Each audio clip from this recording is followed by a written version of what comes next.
আসসালামু আলাইকুম।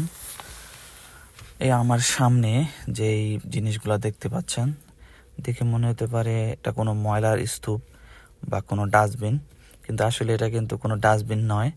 এটা হচ্ছে আপনার তথাকথিত যেই বাংলাদেশে একটা আপনার মানবতার দেয়াল বলা হয়, যে এই জিনিসগুলা, যে আপনার অপ্রয়োজনীয় জিনিসটা রেখে যান আর আপনার প্রয়োজনীয় জিনিসটা নিয়ে যান।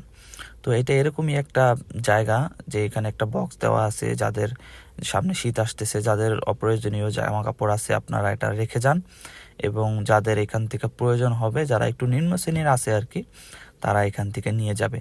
তো আপনারা দেখতে পাচ্ছেন যে কি পরিমাণ জামা কাপড় এখানে জমা হয়েছে, যে কি পরিমাণ জামা কাপড় মানুষ এখানে রেখে গেছে নেওয়ার জন্য, কিন্তু আসলে তেমন একটা নেওয়ার লোক নাই। যেহেতু স্বাভাবিকভাবে ইউরোপে একটু গরিবের সংখ্যা কম, সেই তুলনায় এখানে এগুলো নেওয়ার মতো লোকের সংখ্যা একদমই কম, তো দেওয়ার লোকের সংখ্যাই বেশি।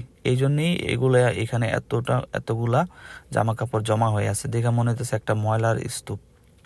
ঠিক আছে, তো এটা অবশ্য একটা নির্দিষ্ট সময় যেই ময়লার গাড়ি আছে বা ডাস্টবিন আছে, তারা এসে নিয়ে যাবে, ফেলে দেবে।